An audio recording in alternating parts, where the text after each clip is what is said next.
Join us live inside the 880 KRVN headquarters for today's Morning Roundup. Over the course of the next 30 minutes, KRVN broadcasters will share the latest in weather, markets, and agriculture news. Join us this morning for topics and guests, including Clay Patton on weather and markets, Jayson Jorgensen with sports, Mark Gold with Top Third Ag on the grain markets, Jerry Stoll with country futures on the livestock markets, and Alex Makovica with agriculture news. Let's head inside the KRVN studios, joining Clay Patton with the latest in weather. Well, good morning and welcome to 880 KRVN. I'm your morning show host, Clay Patton, and thank you for joining us online as well. It's your KRVN Morning Roundup. Thank you to our crew out at the Soybean Board Studios in Lincoln helping us to produce this, but catch us live on Facebook, Twitter, on our YouTube channel, and so much more. It's your KRVN Morning Roundup, the most important 30 minutes of your day. And hey, let us know in the comments if you're watching live online right now, where you're listening and where you're viewing from, whether that be in Nebraska, Kansas, Colorado, the Dakotas, Wyoming, Iowa, Missouri, wherever you're tuning in for here this morning. Let us know where you're listening from in the comments below.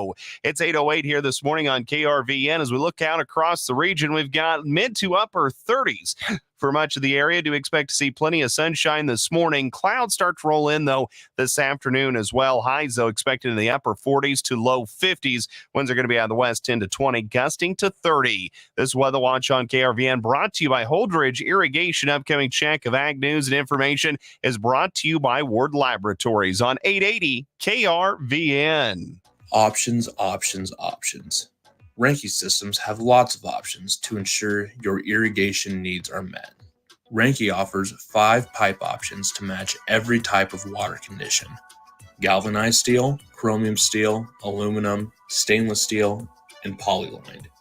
Contact Holdridge Irrigation, your local Reinke pivot dealer, to see which option is best for you. In addition to water pipe options, Reinke offers a variety of control panels to give you reliable and trouble-free use.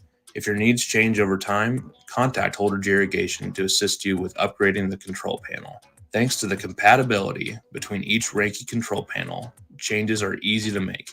Holdridge Irrigation will look at your irrigation needs and conditions and will recommend the pipe and control panel best suited for you. Reinke also has a number of specialty pivot options available. Contact Holdridge Irrigation to see which pivot option is the best fit for you and your operation.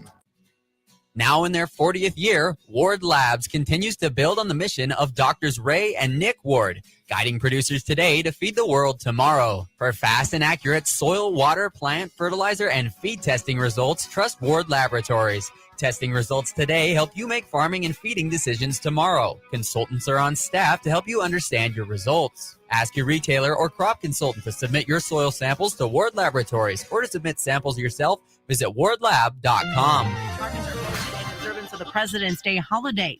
Good morning. I'm Susan Littlefield on the Rural Radio Network. Well, it looks like the first plant-based COVID-19 vaccine has withered on the vine. Medicago in Quebec City, Canada, drug manufacturer has announced that it is closing down operations. While Health Canada has approved their plant-based vaccine, the World Health Organization has officially given notice that the vaccine will not receive its approval. That decision is based on what some within the research community say is a WHO policy technicality. The plant host utilize their vaccine as are relatives of the tobacco plant, and the WHO has a strict, long-standing policy against engaging with tobacco products and companies. As well, Philip Morris, a major tobacco company, holds a 21% investment stake in Medicago. Based on those facts, the WHO has officially declined to give its approval to the vaccine. Dr. Michael Libman, who led phase 2 and phase 3 trials of the vaccine, believes that due to Medicago's unique makeup within the COVID vaccine spectrum, should be granted an exception. We have not that many different types of vaccines on the market. The Pfizer and Moderna vaccines are very similar. They work on a very similar type of principle, and there aren't that many vaccines. We can compare one type of vaccine to another vaccine and come to a better understanding of what might be the best one to use in a particular circumstance. I think it's too early to give up entirely on one type of vaccine without a good medical reason, I mean. In late 2021, Health Canada approved their vaccine. Clinical trials showed 71% effectiveness. The Canadian government had already invested more than $170 million toward the new facility in Quebec City. That's a look to some news on this holiday. You're listening to the Rural Radio Network. What has your talc graphite done for you lately? Get more this season with Seed Plus Graphite from Verdesian Life Sciences, which adds nutrients and biostimulants to help crops get a robust start and better tolerate stressors like heat, cold, and drought. Push yields and plant your best this season with Seed Plus Graphite. Visit vlsci.com/pre-plant-challenge to try a completely free in-home demo of Seed Plus Graphite.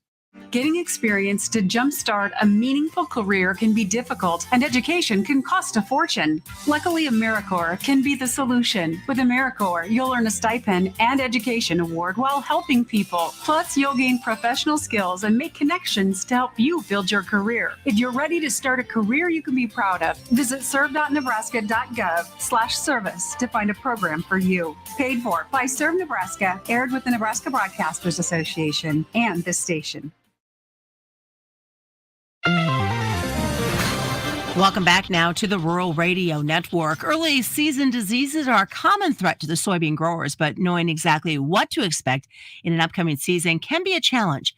In 23, there's another complicated factor for growers to keep an eye on, and that's an ongoing La Nina event. La Nina is a climate pattern that disrupts normal weather cycles. Typically, trade winds blow west along the equator, moving warm water and replacing it with cold water. During La Nina, trade winds are stronger, generating worldwide weather ripple effects. Throughout U.S., the La Nina weather pattern has potentially impacted for soybean growers that should make plans now to protect their young plants from early disease pressure. Many soybean growers' regions are colder and wetter than normal in 22, and a pattern that is likely to continue this year thanks to La Nina. Common soil pathogens are favorable wet conditions were spotted in many fields last year. That's leading to some weak plant stands and replants.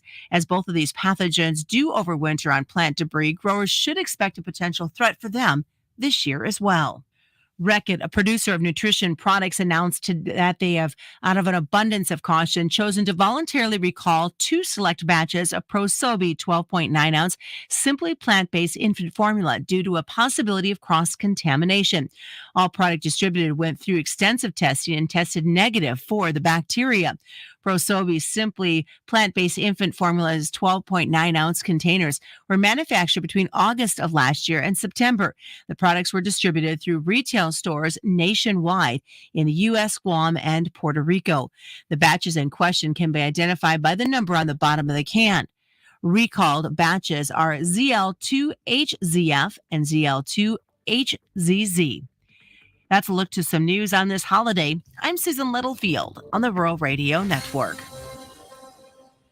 Well, thank you so much, Susan, for that check of ag news here this morning on 880 KRVN. Excited to be back here this morning, and our phone kind of rang off the hook during that check of ag news. Thank you to Phil calling from downtown KCMO, Kansas City, Missouri, where he's tuning in online, and he always says catches up. He likes the weather on KRVN because we keep him updated and informed, but he says, I like to stay in touch with my rural roots and knowing what the latest is happening in agriculture as well. So thanks, Phil, for letting us know he's listening in Kansas City, Missouri. Bryce Duskett lets us know that we're coming in loud and clear on a terrestrial signal in Lincoln, Nebraska this morning as well. Don't forget, if you're watching online, let us know where you're listening from on KRVN. 8:15, just ahead of 8:16, and Jayson Jorgensen's back around the corner, and he's going to have the latest for us in sports on 880 KRVN.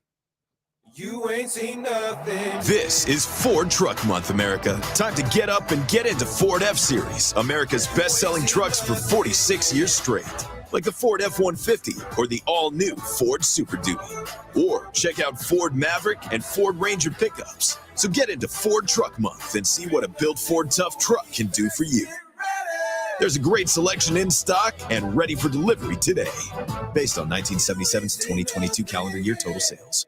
It's auction time online Wednesday, February 22nd at Michael Wagner Implement. Head on over to wagnerimplement.com to see the complete listings along with pictures under timed auctions. While there, register to bid so you're ready for the auction on February 22nd. Can't make it the 22nd? We take consignments for upcoming online auctions that happen every Wednesday. Give us a call, 402-923-1160, and do not miss the Michael Wagner auction time online auction on Wednesday, February 22nd. The Nebraska Simmental Association show will have their show and sale at NCC, the Classic in Kearney, next week. Their show is at 9 a.m. Wednesday. The bull and female sale starts at 11 a.m. Thursday. 42 entries, featuring 27 bulls with 1 bred heifer and 14 fancy open heifers. Stop by Simmental Alley the 22nd and 23rd to visit breeders about their best ever selection of sim genetics. For information, call Diane Duran at 402-367-2272. And here he is. It's Jayson Jorgensen who has the latest for us in sports. Hey, thanks. Well, Derek Walker scored a career-high 23 points while adding 7 rebounds and 6 assists as the Husker men found a way to win again, this time tripping up a hot Maryland squad 70-66 in overtime. The Huskers overcame an 8-point deficit in the final 7 minutes of regulation and used an 8-0 run in overtime to help close things out. Head coach Fred Hoiberg says the team has done a good job of finding ways to win. You know, we had a couple tough ones, obviously, right after the injury. I thought we were a little bit in mourning. To be honest with you. But, you know, once we got one with this group, then they just kept fighting. I think they believe now that they can do it, and that's a big part of it. So just got to keep fighting, man. Keep fighting, clawing, swinging. You know, we're going to have to win ugly. Maryland had the ball with 39 seconds left in overtime, but guard Sam Hoiberg steal and layup off the inbounds pass helped the Huskers to the victory. Nebraska now will play again on Saturday against Minnesota. Around the rest of top 25 college basketball action, second-ranked Houston beat Memphis 72-64. Third-ranked Purdue got back on track as they blasted Ohio State 82-55, and 23rd-ranked North Carolina State took care of North Carolina 77-69. Ricky Stenhouse Jr. won the Daytona 500 in double overtime and under caution last night in the longest running of the Great American Race. The 2 overtimes pushed the 65th running of the race to a record 212 laps. For Stenhouse, it's his 3rd win of his career. Husker baseball team plated runs in the first 6 innings and held an 8-2 lead in the middle of the 5th, but couldn't hold on as they suffered a 10-9 walk-off defeat in the bottom of the 9th at San Diego. The Huskers scored 9 runs on 10 hits. They are now 0-3 on the year. That series wraps up this afternoon at 2. You can hear the game over on Cami Country. 10th-ranked UNK women's basketball team picked up another tight win on Saturday, knocking out Pittsburgh State 70-67. It's the 13th straight win for the Lopers, and it helps them secure a share of their first league title in 19 years. During this winning streak, 7 of the wins have come by 5 or less. UNK can win the conference title outright on Saturday with a win over rival Fort Hays State, with games on Saturday at the Health and Sports Center at 2 and 4. Over the weekend, the Broken Bow wrestling team captured the Class C title. Connor Wells and Cal Wells, they led the Broken Bow charge with a couple of state titles. And in the NBA All-Star game, well, defense was optional as Team Giannis knocked off Team LeBron, winning that one 184-175. Jason Tatum scored a game record 55 points. That's a look at sports. For more, you can check that out anytime at KRVN.com. I'm Jayson Jorgensen. Blue Salute. I'm Bryce Duskett here on the Rural Radio Network. Today we're chatting with Libby Wilkins. She's originally from the Ainsworth FFA chapter, now serves as the Nebraska FFA State Vice President. Well, one of the cool things you and some of your teammates recently did was travel outside the U.S. Talk about where you went and what that trip was all about. Yeah, we went to Costa Rica for the International Leadership Summit for State Officers. So there were state officers from 25 different states out of the 52 organizations. It was just so cool to be able to experience the agriculture in Costa Rica. I actually have an international agriculture minor, and so it was right up my alley. I loved hearing about the agriculture, just experiencing the culture and meeting some great, awesome state officers along the way. Yeah, did seeing agriculture outside the U.S. borders change your perspective about anything in particular? I guess you're studying international ag, so you have a little experience there already. Yeah, it did. I think that anytime that you just have the opportunity to see agriculture in a different light, it shows you a new appreciation for international, for their agricultural systems as well as the United States. So, yeah, it gave me some new perspectives and things to look back on here in the United States also. All right, Libby, I always like to get the thoughts of the Nebraska FFA state officers and some of your advice you'd offer to a younger FFA member, maybe somebody just getting involved in the organization. What would you share with them? Just be as involved as possible. Being able to be involved in FFA is sometimes difficult, but do it. Be on as many teams as you can, try out as many areas as you can, because you never know when you're going to find your passion. That is Nebraska FFA State Vice President Libby Wilkins joining us here on this True Blue Salute on the Rural Radio Network. I'm Bryce Duskett reporting. VN, thanks, Bryce, for bringing us a little FFA information on this National FFA Week. All the blue corduroy out there, it is always great to see, and shaping that future generation of agriculture. Love to see what FFA has going for young people. I had the opportunity to take in the Holdridge FFA labor auction last night as they kicked off FFA week with a bang, and it was a highly, highly successful. So congratulations to them and good luck to them in their endeavors on this FFA week. Well, as we look out across the region, do have a winter storm watch. It's going to go in effect tomorrow night and last through Wednesday, especially there for western portions of Nebraska out through eastern Colorado and not quite northwestern Kansas, but we could see areas in a line from Pierce to O'Neill, Brewster, Hyannis, Oshkosh, and Kimball. That's where they could see an additional 6 to 12 inches of snow over the next 24 to 48 hours, starting tomorrow in through Wednesday, I should say. Wind chills is cold as 40 below, so it's going to be a chilly one there. Ag XL of Kearney is going to have the latest for you in ag news and information coming up here in 90 seconds. Commodity prices, input prices, labor costs, financial cycles, business cycles, these are things that are always on your mind. And the one thing that's for certain is they will certainly change. That's why it's a good idea to keep your financial wagon hitched to Security First Bank in Cozad, Elwood, Overton, and Thetford. They've seen about every kind of business climate there is in their 125 years of doing business. And believe me, experience counts in the banking business. Build your future on the firm foundation of Security First Bank. Online at securityfirstbank.com. Member FDIC. It's time to start thinking about the invasive weeds that are about to spring up in your pasture. Call Johnson Lake Flying Service about an early application of herbicides. You relied on Johnson Lake Flying Service in the past for aerial applications of herbicide, insecticide, and fungicide, and you can continue to rely upon them for these services. Save yourself time and expense later by taking care of the weeds early. For prompt service at competitive prices, call Johnson Lake Flying Service today, 308-785-2100. Ag Excel, your one-stop shop for precision liquid fertilizer placement, has everything you need to set up your implement for liquid fertilizer placement. Whether you're planting, drilling, side dressing, strip tilling, applying starter, 2x2, insecticide, fungicide, or even treating dry fertilizer, Ag Excel has a solution for your needs. Give them a call today to discuss your needs. Ag Excel, 877-218-1981, or visit their website at agexcel.com for a free quote. Good morning. I'm Chabella Guzman with the Rural Radio Network. For the third straight month, the Creighton University Rural Main Street Index remained above growth neutral, with the February index at 50.1, a drop from 53.8 in January. Ernie Goss, economist and director of the Creighton University's Economic Forecasting Group, says the move was a bit of a sideways slide. It was an okay month, but things are slowing down on rural Main Street and with higher interest rates. But there were some good things to come out of the survey, but mostly just sort of, again, sideways. One issue Goss has been watching is ethanol. Recently, the USDA lowered their ethanol numbers, something he says doesn't bode well for our part of the country. Of course, this is very important for this part of the country, and we did ask the bankers about the importance of ethanol, and 9 out of 10 of the bankers said it was an important factor to their economy. And of course, that's an issue with the Biden administration's proposal to cut back on CO2 emissions.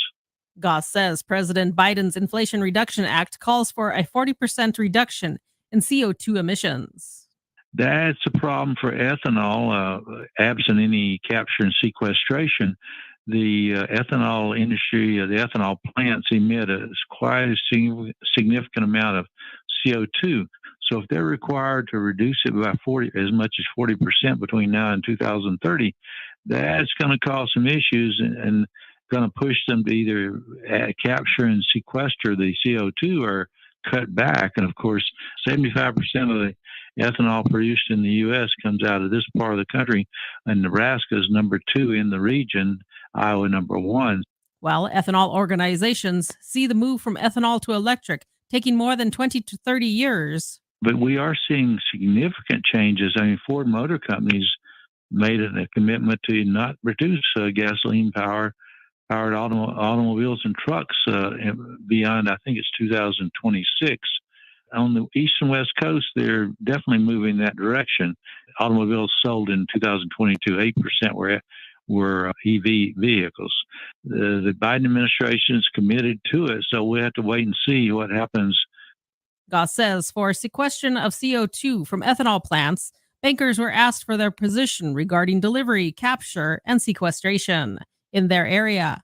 Approximately 63% of bankers support this process, assuming adequate compensation to farmers over which the pipelines cross, and about 23.1% of bankers expect the use of eminent domain to be used for underground pipelines to cross farmland in their area.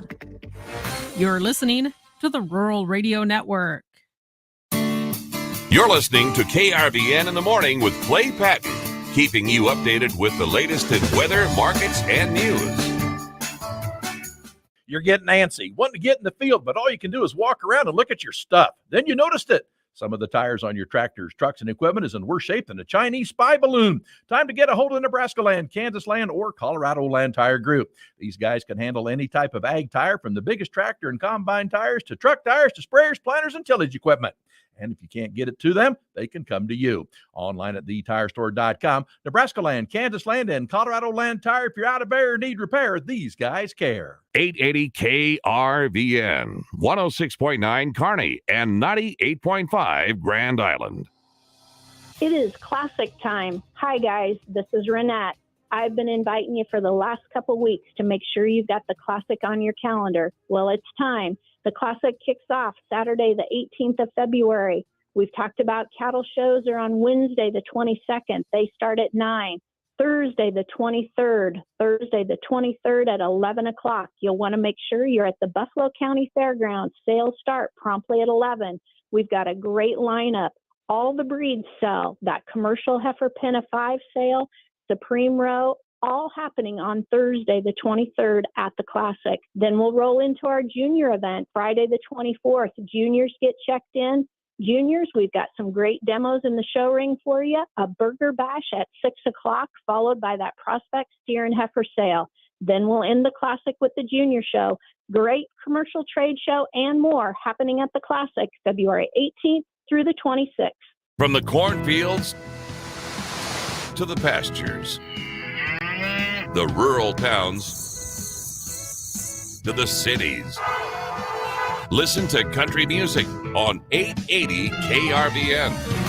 Good morning and happy National FFA Week on the Rural Radio Network. I'm Clay Patton as we take a rundown of what would be the opening commodity trade this hour, though there is no markets today as it is President's Day and its observance. Wall Street, Chicago, all the trading platforms in the U.S. are closed. We take a brief look to last week where row crops tried to end the day higher, albeit they set themselves up for a little bit of a sideways look to the markets. Meanwhile, the wheat trade is going to be very intrigued this week as Russia and Ukraine open up negotiations once again to try and bring things back to keep that Black Sea trade corridor open.